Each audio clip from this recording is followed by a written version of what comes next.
Era uma terça-feira de manhã, céu limpo, sol forte. Eu e meu colega fomos chamados para atender uma ocorrência numa área rural. O chamado era meio confuso, falava de um homem caído numa estrada de terra, desacordado. A pessoa que ligou não soube dar detalhes, disse que estava passando de carro e viu o homem lá jogado no chão. A gente pegou a estrada e foi até o local. Era um lugar bem isolado, sabe? Aquelas estradas de terra vermelha, com mato alto dos dois lados e nenhuma casa por perto. Depois de uns 20 minutos rodando, a gente encontrou. Realmente tinha um homem caído no meio da estrada. Ele estava usando roupa de trabalho, tipo essas que peão de fazenda usa. Calça jeans desbotada, camisa xadrez, bota. Quando a gente chegou mais perto, já deu para ver que a situação era estranha. O homem estava todo sujo de terra, como se tivesse sido arrastado por um bom tempo. A roupa dele estava rasgada em vários lugares e tinha umas marcas esquisitas pelo corpo todo, principalmente nos braços e nas pernas. Não eram cortes nem arranhões normais. Eram tipo listras perfeitas, como se alguém tivesse desenhado no corpo dele com alguma coisa afiada. Ele estava vivo, mas em estado de choque. Os olhos dele estavam abertos, mas ele não respondia quando a gente falava com ele. A respiração estava fraca, o pulso acelerado. A gente começou a fazer os primeiros atendimentos, checando os sinais vitais, vendo se tinha alguma fratura ou sangramento interno. Foi quando ele, de repente, agarrou meu braço. A força que ele fez foi tão grande que deixou marca na minha pele. E aí ele falou com uma voz rouca, como se a garganta estivesse muito seca. Ela me levou. Eu vi. Ela falou comigo. Depois disso, ele desmaiou de novo. A gente colocou ele na ambulância e continuou fazendo os procedimentos. Durante o trajeto, ele teve alguns momentos de consciência, sempre murmurando coisas sem sentido. Uma hora ele disse que era só para ter sido um susto. Outra hora falou algo sobre não ter cumprido direito. No caminho para o hospital, decidi dar uma olhada melhor naquelas marcas estranhas. Não pareciam ferimentos normais de acidente. Eram muito regulares, muito precisas. E tinham um padrão, sabe? Como se formassem um tipo de símbolo ou desenho no corpo dele. Além disso, a terra que estava na roupa e na pele dele não era a mesma da estrada onde encontramos ele. Era mais escura, quase preta. Uma coisa que me chamou a atenção também. As botas dele estavam completamente limpas por dentro. Se ele tivesse andado ou sido arrastado por aquela estrada, a terra vermelha teria entrado nas botas. Mas não. Por dentro, elas estavam novinhas. Como se alguém tivesse tirado as botas dele, arrastado o corpo e depois colocado as botas de volta. Quando a gente chegou no hospital, os médicos levaram ele direto para o atendimento de emergência. A gente deu o relatório e ia embora, mas aí lembrei que precisava voltar ao local para ver se encontrava alguma pista do que tinha acontecido. Afinal, o cara não tinha caído do céu. Além disso, não tinha nenhum documento com ele, nada que pudesse identificar quem ele era. A gente voltou para a estrada. Dessa vez, andamos um pouco mais, procurando qualquer coisa que pudesse explicar o estado do homem.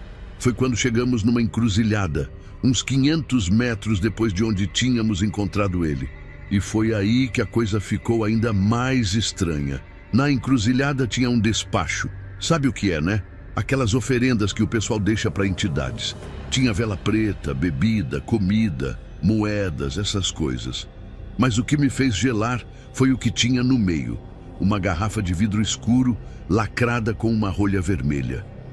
Dentro da garrafa, dava para ver um papel enrolado. Parecia uma foto. Meu colega disse para deixar aquilo lá, que era coisa de macumba e que a gente não devia mexer. Mas eu não consegui resistir. Peguei um pedaço de pau e empurrei a garrafa até ela tombar. A rolha saiu e o conteúdo se espalhou. Era uma foto mesmo. Uma foto do homem que a gente tinha acabado de levar para o hospital. Mas não era só isso. No verso da foto tinha algo escrito com uma substância vermelha que parecia muito com sangue. Era uma data, o dia seguinte ao que estávamos. E embaixo da data, um horário, 3 da manhã. Senti um arrepio tão forte que deixei a foto cair no chão. Meu colega, que tinha visto tudo por cima do meu ombro, começou a fazer o sinal da cruz várias vezes. A gente voltou para a ambulância e saiu dali o mais rápido possível. No caminho de volta, liguei para o hospital para saber como estava o homem. Me informaram que ele tinha sido internado, mas que estava estável. Não falei nada sobre o que tínhamos encontrado. Quem iria acreditar? No dia seguinte, eu não estava de plantão, mas liguei para o hospital de novo. Queria saber se o homem tinha melhorado, se já tinha falado alguma coisa que fizesse sentido. Foi quando me deram a notícia. Ele tinha morrido durante a madrugada. Parada cardíaca súbita, sem explicação aparente. O horário da morte? 3 da manhã em ponto. Isso foi há uma semana. Desde então, tenho tido pesadelos todas as noites. Sempre o mesmo. Estou numa estrada de terra, caminhando sozinho. Chego numa encruzilhada e vejo uma mulher de costas. Ela está vestida de vermelho. Quando ela se vira, não tem rosto. No lugar do rosto, só tem um espelho. E no espelho, vejo o meu próprio rosto. E embaixo do meu reflexo, uma data escrita com sangue.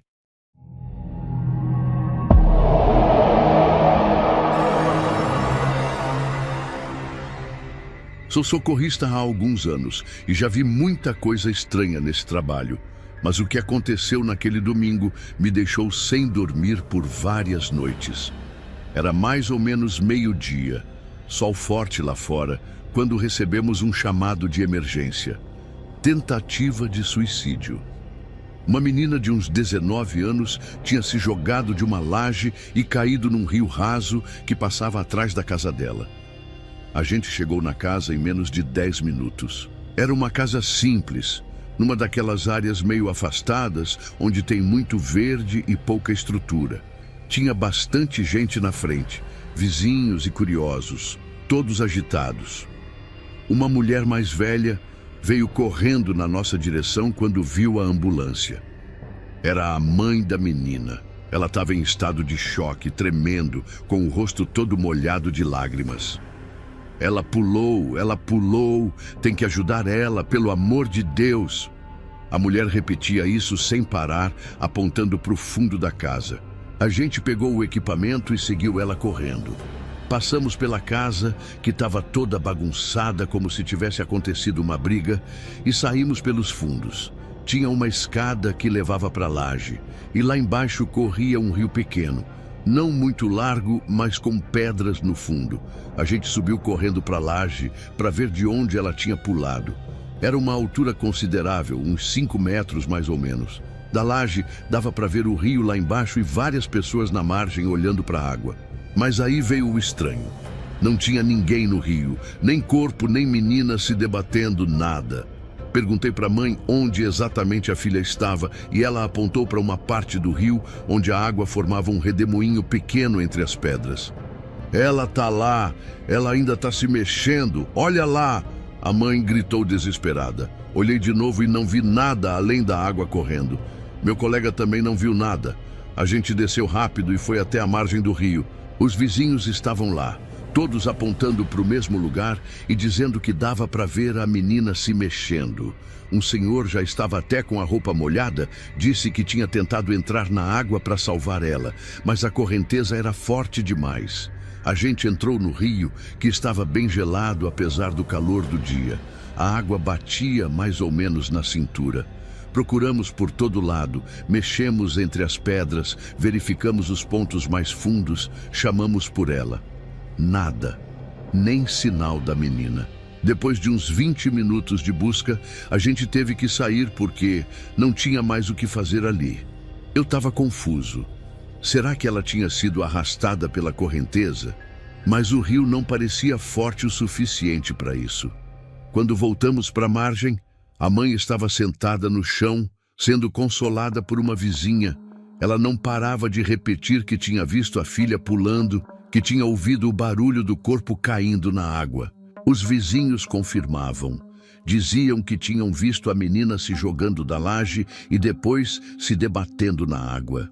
Alguns até descreviam a roupa que ela estava usando, um vestido azul claro. A gente pediu reforço e mais pessoas vieram ajudar na busca. Procuramos rio abaixo por quase 1 quilômetro. Nada, nenhum vestido azul, nem um chinelo, nem qualquer sinal da menina. O tempo foi passando e as buscas continuaram. A mãe estava inconsolável e a gente já estava pensando que talvez o corpo só seria encontrado depois de dias. Foi quando aconteceu o mais estranho. A gente estava lá havia umas 3 horas, quando ouvimos uma comoção vindo da rua.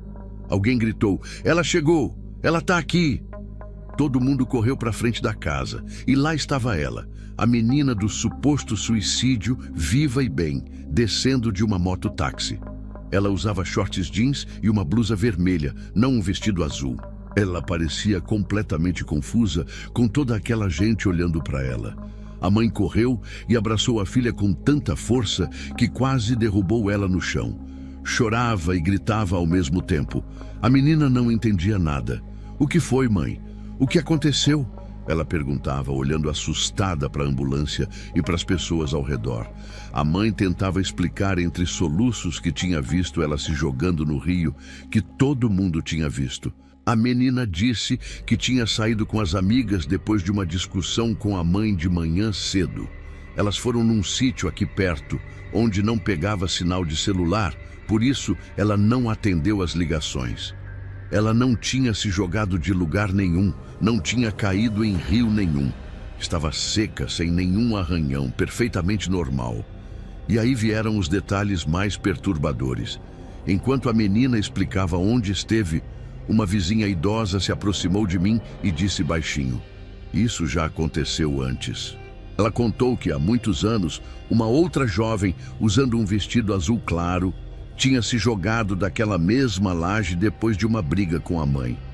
Ela morreu afogada naquele rio. Era até parente distante dessa família.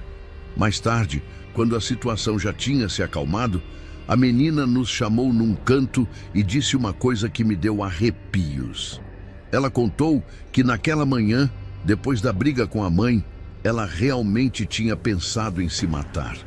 Chegou a subir na laje e olhar para o rio lá embaixo. Disse que ficou imaginando como seria se pulasse, mas desistiu no último momento e resolveu sair com as amigas para espairecer. Até hoje não sei explicar o que aconteceu naquele dia. Como uma dezena de pessoas, incluindo a própria mãe, podem ter visto a mesma coisa que nunca aconteceu? Porque todos descreveram um vestido azul que a menina nem tinha.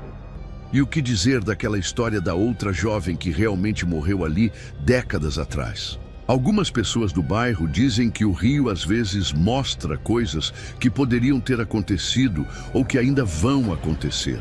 Outros falam que a menina que morreu há anos atrás às vezes volta e repete sua morte como um aviso para outras garotas não cometerem o mesmo erro. Não sei em que acreditar. Só sei que nunca mais aceitei chamados perto daquele rio.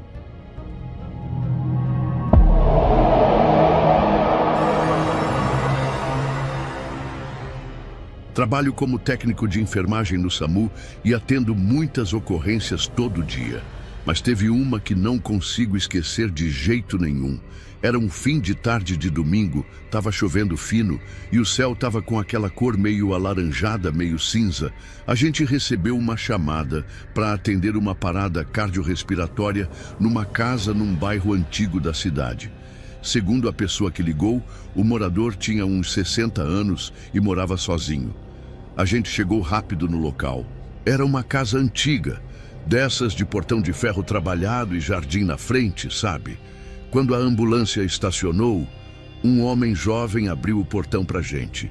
Ele parecia ter uns 30 anos, cabelo escuro, usava camisa social azul e calça jeans. Ele estava calmo, até demais, para quem acabou de encontrar alguém tendo uma parada. Mas pensei que podia ser só o jeito dele de lidar com o estresse, né? Ele nos levou para dentro da casa e disse que o pai dele estava no quarto. A casa era escura por dentro, cheia de móveis antigos, e tinha um cheiro forte de mofo misturado com algum perfume doce, tipo incenso ou vela aromática. Enquanto a gente andava pelo corredor, percebi que as paredes estavam cheias de fotos. Famílias, crianças, o homem que nos recebeu quando era mais jovem. Nada de estranho até aí. No quarto, encontramos um senhor de idade deitado na cama. Ele realmente tinha tido uma parada, e a gente começou os procedimentos padrão. O homem que nos recebeu ficou lá o tempo todo, encostado na parede, só olhando.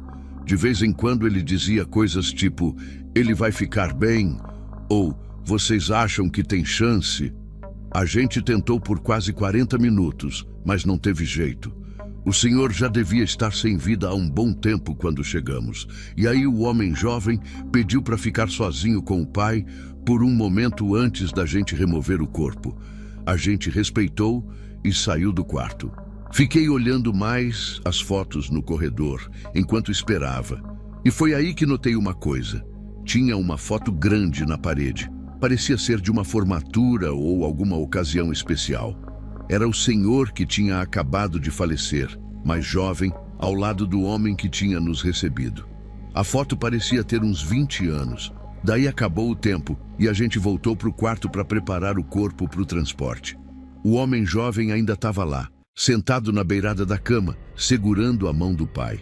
Ele agradeceu pela nossa tentativa e disse que ia descer com a gente.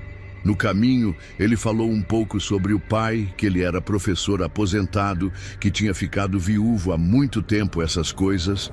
A gente colocou o corpo na maca e desceu as escadas da casa. O homem ajudou, inclusive. Na hora que a gente estava saindo pelo portão, uma senhora idosa veio da casa vizinha. Ela parecia bem nervosa e perguntou o que tinha acontecido. A gente explicou e ela fez aquela cara de tristeza e disse: coitado do seu Jorge, morava sozinho desde que o filho morreu.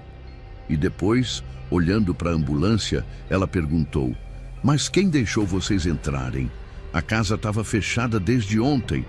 Foi aí que eu percebi que o homem que tinha nos acompanhado não estava mais com a gente.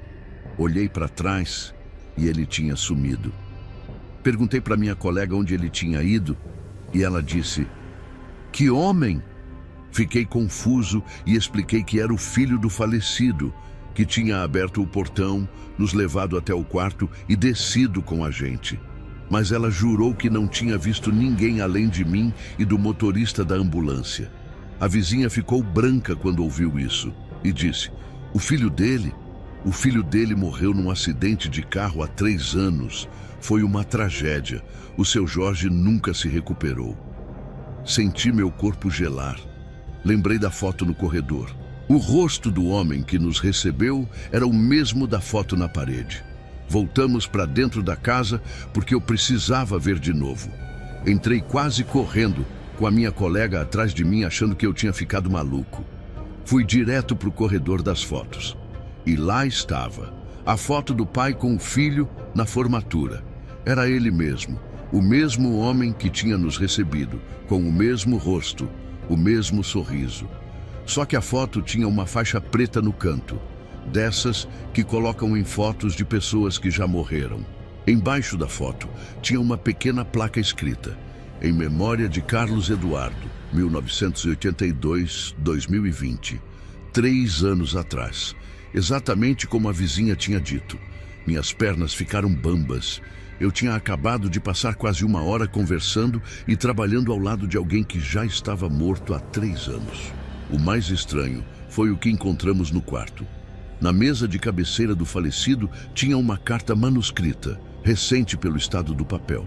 A carta começava com: pai, estarei te esperando do outro lado.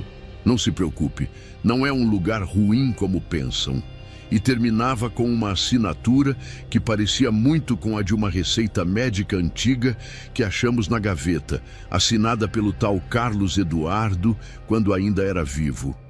Nunca mais voltei àquela casa, mas às vezes, quando estou atendendo outras ocorrências, tenho a sensação de ver o mesmo homem de camisa azul parado na esquina, me observando. Ele nunca se aproxima, só fica lá, olhando, como se quisesse me dizer alguma coisa.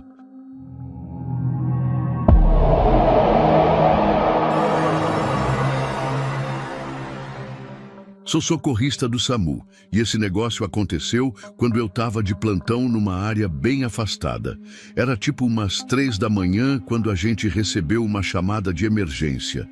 Uma mulher em trabalho de parto numa estrada de terra bem no meio do nada. E aí a gente foi, né? Eu e meu colega, o motorista da ambulância. A noite estava bem escura, chovia fraco e as estradas não ajudavam muito. Aquelas estradas de chão batido que quando molha, fica tudo escorregadio. Depois de quase 1 hora rodando, a gente encontrou o marido dela acenando desesperado na beira da estrada. Ele tinha um carro velho, desses bem antigos, e a mulher estava deitada no banco de trás, já com contrações bem fortes. O parto estava prestes a acontecer. Ela era jovem, devia ter uns 20 e poucos anos e estava com uma expressão de dor, mas ao mesmo tempo estranha, como se estivesse em outro lugar. O marido falava que eles estavam indo para o hospital da cidade, só que daí o carro quebrou de repente, sem mais nem menos, e ele não conseguiu fazer pegar de novo. A gente transferiu ela para a maca e aí depois colocou dentro da ambulância. Ela não falava nada, só respirava forte e olhava para o teto da ambulância. O estranho é que ela nem gritava, sabe? Só observava alguma coisa. Comecei a preparar as coisas para o parto de emergência porque dava para ver que não ia dar tempo de chegar no hospital. Foi tudo muito rápido. O marido ficou lá fora porque não tinha espaço na ambulância e meu colega veio me ajudar. A chuva começou a ficar mais forte e dava para ouvir os trovões ao longe. O parto em si foi normal, até tranquilo demais para uma primeira gravidez. Ela não fez muito esforço e o bebê, um menino, nasceu rápido. Mas aí veio a parte que não sai da minha cabeça. O bebê não chorou, nem um barulhinho, nada. Achei que ele não estava respirando. Só que ele abriu os olhos de uma vez, olhos bem escuros que pareciam muito conscientes. Não sei explicar direito. Não era um olhar de recém-nascido. Era como se ele já soubesse de tudo, já tivesse vivido muito. Eu fiquei paralisado por alguns segundos e meu colega também. Foi nessa hora que a mãe, que estava quieta o tempo todo, começou a falar. Mas não era uma voz normal. Era umas 3 oitavas mais grave, falando devagar. Ela olhou para o bebê e disse: "Ele voltou, agora vai terminar o que começou." E depois disso ela começou a tremer. Não de frio, mas tipo uma convulsão. A gente tentou estabilizar ela, mas ela ficava olhando para o bebê o tempo todo sem piscar. O bebê também não tirava os olhos dela, como se os dois estivessem tendo uma conversa silenciosa. E aí o marido começou a bater na porta da ambulância. Ele estava gritando, dizendo que tinha visto uma luz estranha dentro da ambulância. Uma luz azulada que apareceu de repente e depois sumiu. A gente não tinha visto luz nenhuma. A chuva caía forte agora e os relâmpagos iluminavam tudo lá fora. Meu colega abriu a porta para dizer para o homem ficar calmo. E nessa hora a mulher soltou um suspiro profundo, como se fosse o último. A gente tentou reanimar ela, fizemos de tudo, mas ela não respondia. Não tinha pulso, não tinha batimentos, não tinha nada. Foi assim, do nada, sem sangramento, sem complicação aparente, sem explicação. E o bebê? Ele continuava com os olhos abertos, sem chorar, sem se mexer muito, mas ainda vivo. Os sinais vitais dele eram fracos, mas existiam. A gente decidiu ir correndo para o hospital. Colocamos o marido dentro da ambulância também. Durante todo o caminho, que durou quase 2 horas por causa da chuva e das estradas ruins, o bebê ficou com os olhos abertos, seguindo a gente com o olhar. Não era normal. Ele nem piscava. O pai não parava de chorar e tremer, falando baixinho alguma coisa sobre a família da mulher, que eles tinham avisado que não era para ela ter voltado para cá. Não entendi direito o que ele queria dizer. Ele se recusava a olhar para o próprio filho. Quando a gente finalmente chegou no hospital, os médicos confirmaram a morte da mulher. Não encontraram causa. Disseram que iam fazer todos os exames. O bebê foi levado para a UTI neonatal, ainda sem chorar, ainda de olhos abertos. Um dos médicos comentou que nunca tinha visto nada parecido. Antes de irmos embora, fui ver o bebê. Ele estava lá, deitado, olhando tudo ao redor. Quando passei pela incubadora, ele virou a cabeça na minha direção e olhou direto nos meus olhos. Senti um arrepio tão forte que quase caí para trás. No dia seguinte, soube que o bebê tinha morrido durante a madrugada. O estranho é que, segundo as enfermeiras, ele ficou com os olhos abertos até o fim, como se estivesse esperando alguma coisa ou alguém. Elas disseram que antes de morrer, ele sorriu, um recém-nascido que sorri com menos de um dia de vida. Isso aconteceu há 3 meses e eu ainda não consigo dormir direito. Cada vez que fecho os olhos, vejo aqueles olhinhos me encarando, como se soubessem exatamente quem eu sou.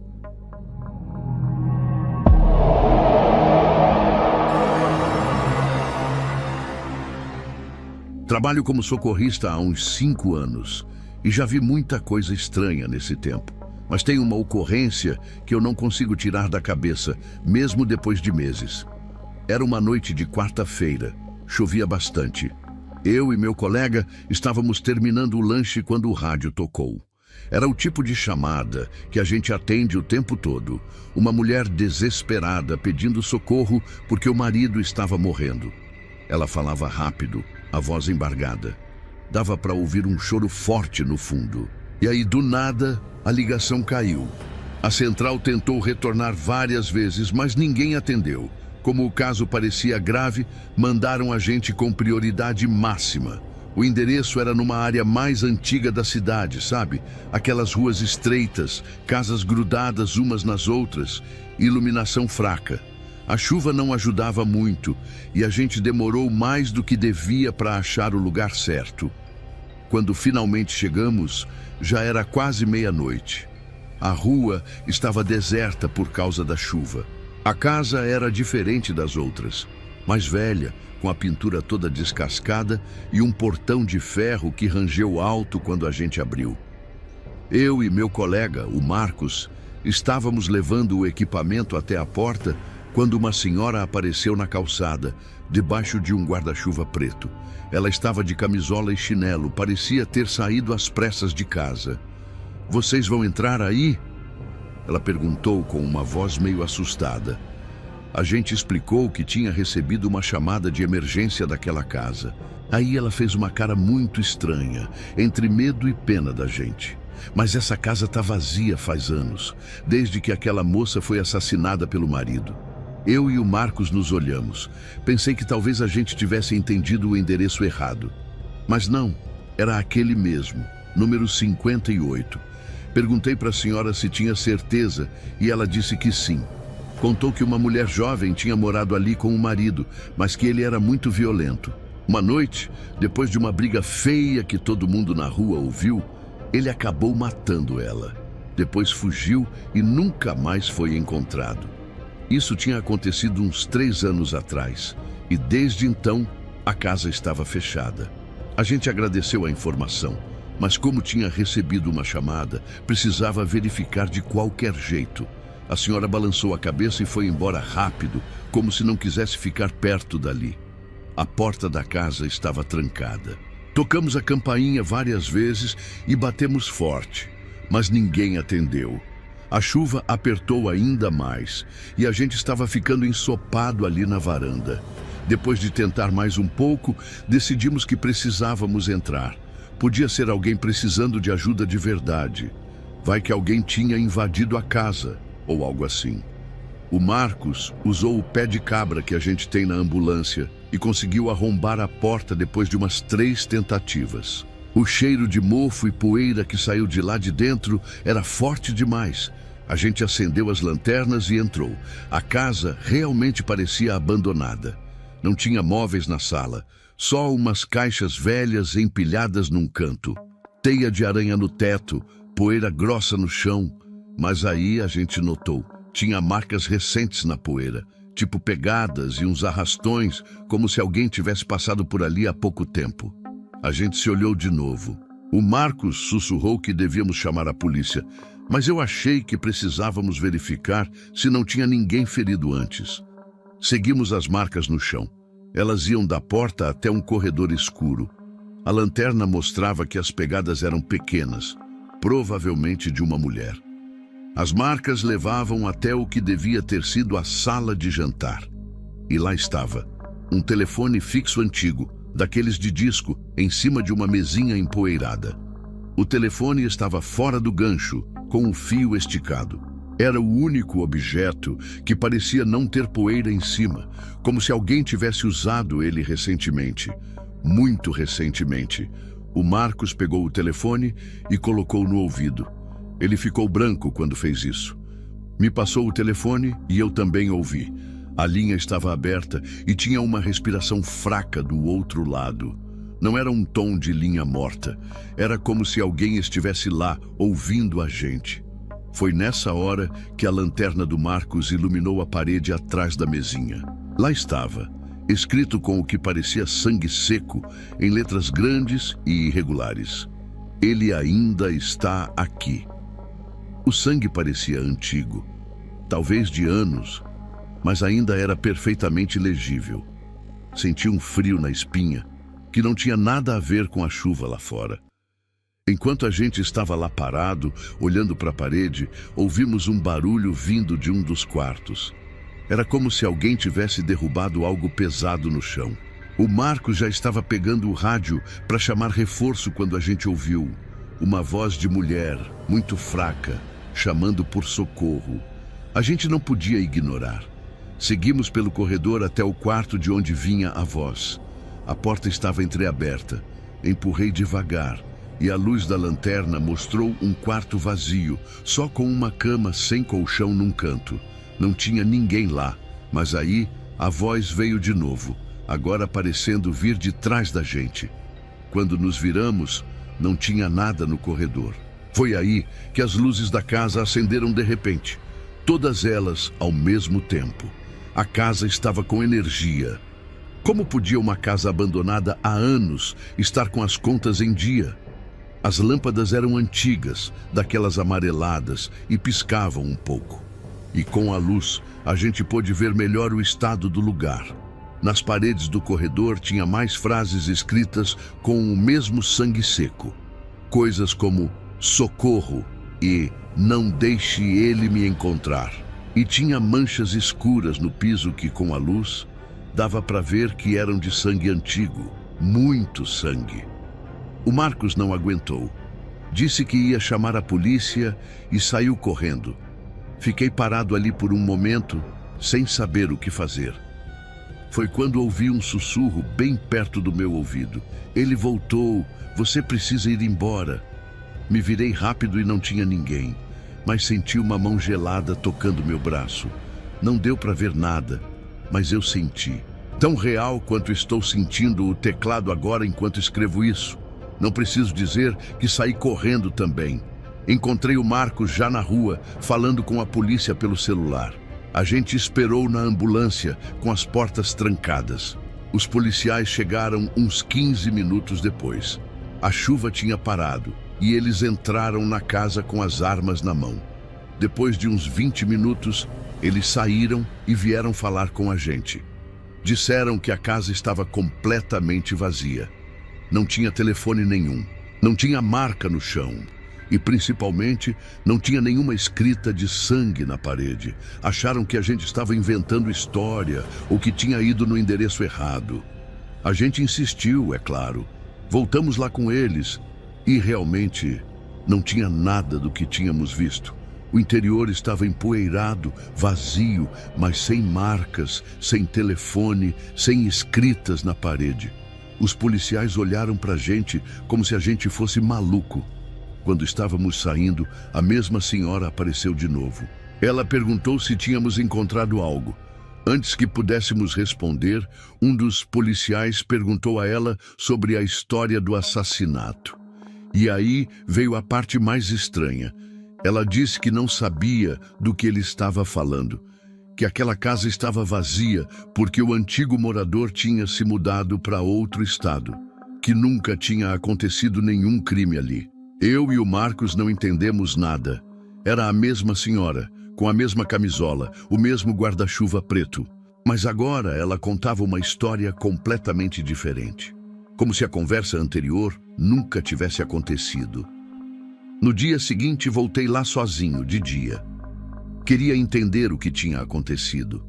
A casa continuava lá, fechada, aparentemente vazia. Fiquei um tempo observando de longe. Foi quando vi uma mulher jovem olhando pela janela do segundo andar. Nossos olhos se encontraram por um segundo e ela parecia estar pedindo ajuda. Quando pisquei, ela não estava mais lá. Fui até a delegacia e pesquisei sobre aquele endereço. Descobri que realmente tinha acontecido um crime ali, 3 anos atrás. Uma mulher tinha sido morta pelo marido, que nunca foi encontrado. Mas o estranho é que, segundo os registros, a casa tinha sido demolida 2 anos atrás. No lugar dela, deveria haver agora um pequeno estacionamento. Voltei lá no mesmo dia. A casa continuava no mesmo lugar, exatamente como antes. Não era um estacionamento. Perguntei para alguns vizinhos e todos disseram a mesma coisa, que nunca houve casa nenhuma ali, que aquele espaço sempre foi um terreno vazio. Até hoje não sei explicar o que aconteceu naquela noite. Às vezes, quando estou dormindo, o telefone da minha casa toca de madrugada. Quando atendo, só ouço uma respiração fraca do outro lado e uma voz de mulher que sussurra: "Ele ainda está aqui. E agora, ele sabe quem você é."